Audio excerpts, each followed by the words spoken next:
Très bien les gens, c'est Daris Sultan. Rien que ces 3 dernières semaines, nous avons vu un groupe de demandeurs d'asile afghans, voyous, battre un maître nageur dans un centre de natation à Melbourne. Récemment, un réfugié afghan a avoué à un Israélien avoir tué de nombreux patients juifs.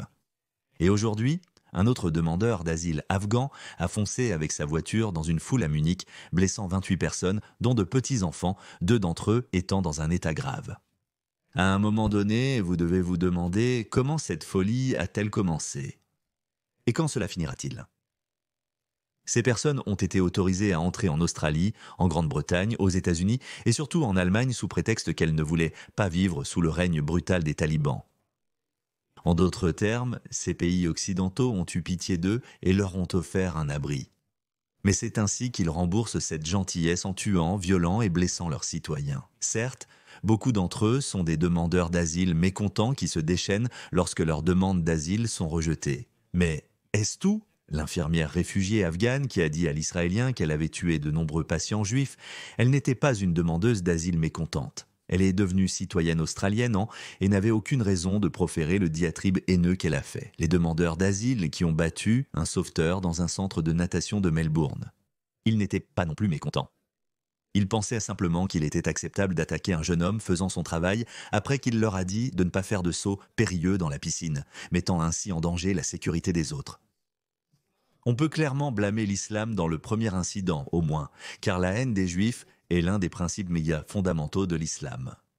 Et maintenant, le 13 février, un réfugié afghan a foncé avec sa voiture dans une foule et lorsqu'il a été arrêté, il scandait « Ya Allah », similaire à Allahu Akbar.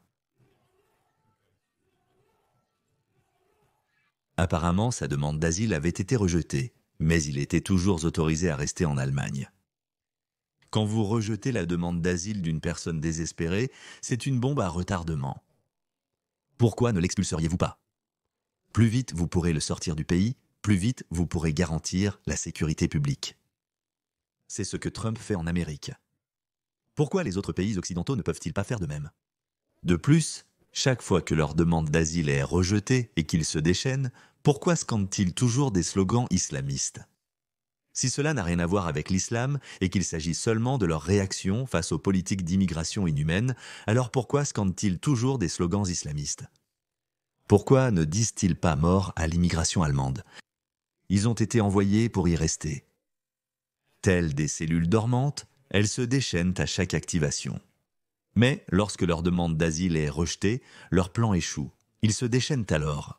Oh attendez, je ne vous ai pas encore parlé du pire dans cette attaque. Pourtant, juste après l'annonce de cette attaque brutale, certaines familles allemandes sont sorties et ont manifesté pour des lois d'immigration plus strictes. Assez raisonnable, je pense, mais nos altruistes pathologiques aux cheveux bleus et étreignant des arbres se sont présentés en grand nombre et ont commencé à harceler et à intimider ces personnes qui disaient simplement ce que toute personne dotée de bon sens dirait. À quel point tout notre système à travers tout le monde occidental est pourri. Peut être compris en regardant comment divers médias présentent ce genre d'événements. J'utilise Ground News pour me remettre en question car je ne veux pas rester coincé dans ma chambre d'écho. Et non, Ground News ne parraine pas cette vidéo et je ne suis pas payé par eux. Je les utilise car c'est un outil pratique, regardez. Regardez le cadrage par la gauche puis par la droite. La gauche a utilisé des mots comme un jeune homme et a dit qu'une voiture a foncé dans la foule. Oh oui, était-ce une voiture autonome ? Non, la voiture ne conduisait pas toute seule. C'était un demandeur d'asile afghan débouté qui a délibérément foncé dans la foule. C'est ainsi que la droite a rapporté. Ils ont dit qu'un conducteur a intentionnellement embouti une voiture et ont identifié le conducteur comme étant un demandeur d'asile afghan de 24 ans, comme il le devrait, et lorsque vous allez plus loin dans ces articles, ils mentionnent également son angle islamiste. Pas étonnant que la plupart des jeunes Allemands, Britanniques et Américains de gauche se détestent d'eux-mêmes. Ils n'obtiennent même pas les nouvelles en ce moment. Ce n'est pas un incident isolé.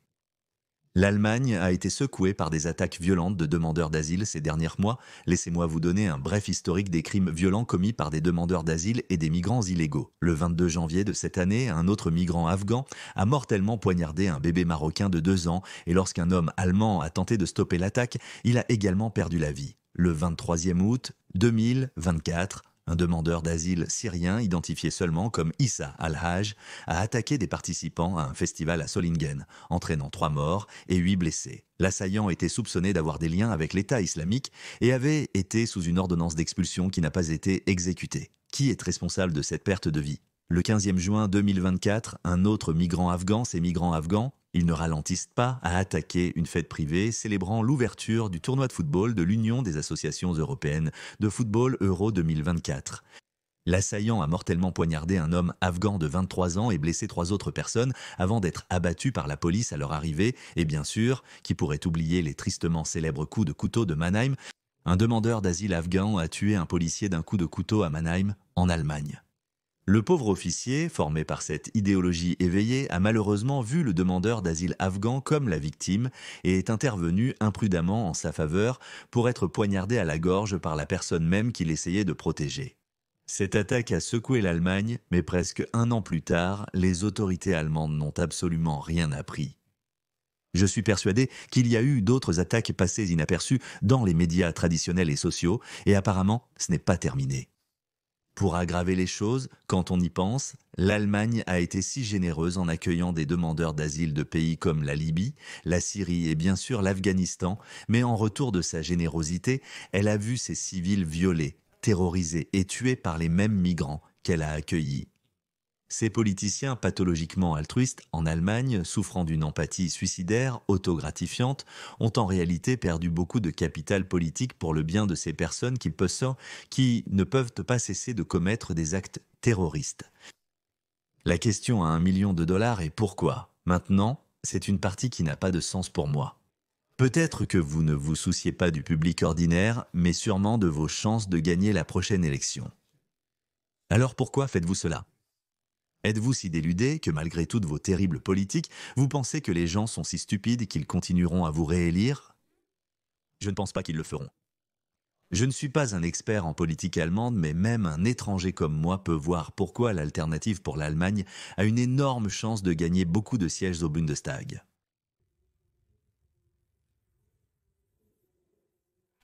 Expulsés ? Oui, non, pas comment. Ces gens n'ont pas leur place ici. Ils ne devraient même pas les laisser entrer ici. C'est ainsi que ça commence. Rejeter, pas concret, congédier ces personnes. Alors vous pouvez expulser ces gens, et je vous dis, nous le ferons.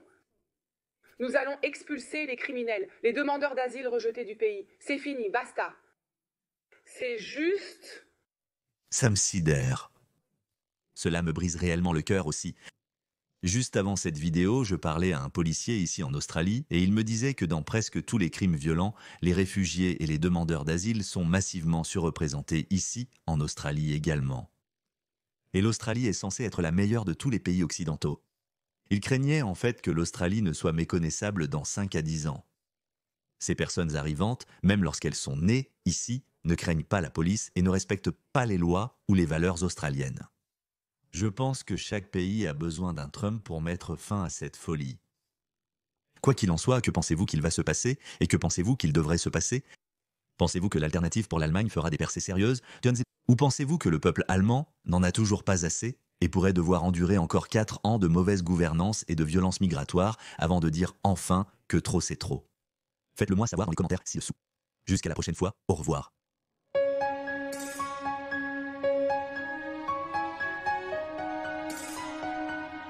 Merci